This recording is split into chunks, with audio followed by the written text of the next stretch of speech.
What's up, everyone? Sage here, back with some more Bleeding Edge, and we have some new patch notes. Also, Mekko is finally live on the game, and I actually used him as you see in the background gameplay, and he is actually a really fun tank to play. He is easily my favorite tank to play.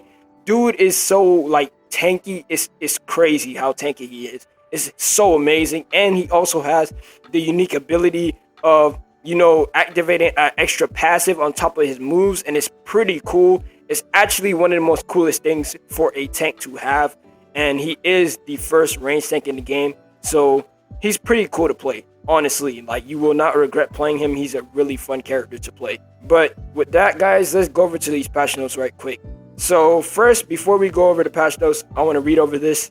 It's something about Mekko that they was talking about. So it says, as many of you know, the team made the decision to postpone Mekko whilst we focus on fixing bugs and improving the gameplay quality of Bleeding Edge, as I told you guys from before.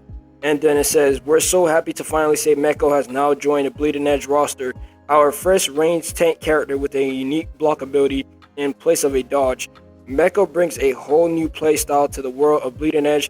We're excited to see how the community adds him to their team compositions. So, like I told you, he has a cool and unique blocking ability, and it's pretty awesome, so you might want to go check it out. And he has an extra thing that gives his moves another ability, which is a passive for his moves, and you have to use charges to make it activate. So it's actually really cool for a tank to even have something like that. So awesome character.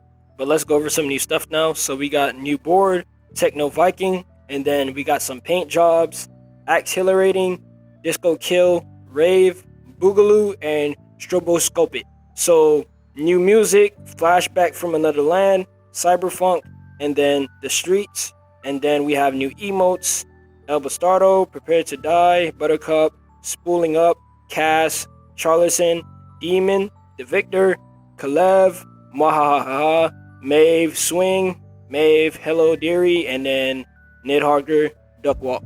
Also, they added the new option to adjust sensitivity for placeable abilities. They use some examples, Kalev's Ward, and then Gizmo's Vortex Bomb. And then games in progress. We've had a few questions about how stats and matches are recorded with regards to joining games in progress. We know it can be disheartening joining a game on the brink of loss, but we believe it's important to get empty spots filled in ongoing games to reduce the negative impact as lever can have on a match. To that end, we've made some changes and improvements in this area so that players won't be penalized when dropping into a losing game. Your matchmaking ranking won't degrade for losing a game you dropped into late. However, it can still go up if you win the match. And then we've made an update so that losing a game in progress will not count as a loss in your player profile stats. However, wins and all other stats like kills, deaths, damage will still be recorded. All matches are displayed in your match history, including games you dropped into. Games joined in progress are now specifically marked as such in the match history. You will always get rewards for completing a match, including a match in progress. And they use, some examples, including credits, XP, bonus, and mob parts for match completions. And then so it's worth sticking with it. Next, let's go over some fighters. Common, fixed fighters who are parried in the air now recoil correctly. And then Buttercup, nerf oil slick, slow amount reduced from 60% to 40%. Oiled effect now clears 2 seconds after leaving the area of the effect, and then down from 3 seconds.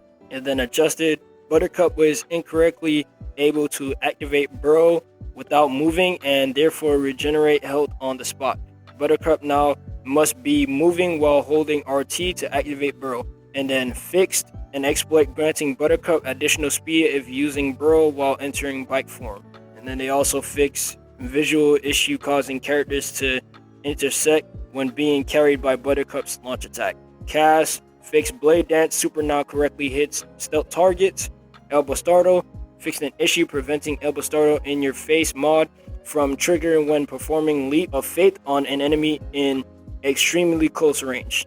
Gizmo, fixed another issue, a bug causing Gizmo to lose all input control if yanked by Buttercup while exiting Mini-Mech. And then just some general bug fixes and improvements.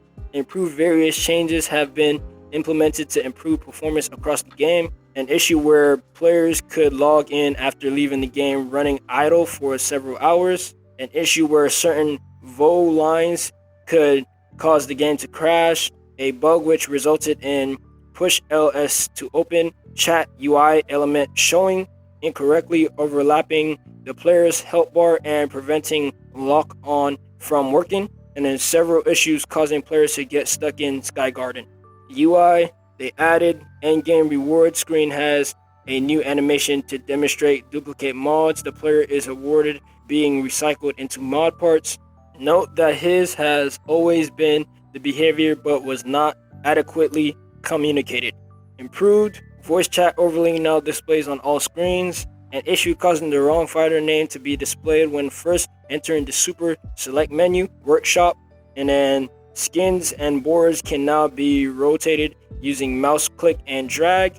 A bug causing purchase icon for a manta board to be stretched. And then some more fixes. Fixing issue causing the wrong skin to display when switching from skins tab to emote tab.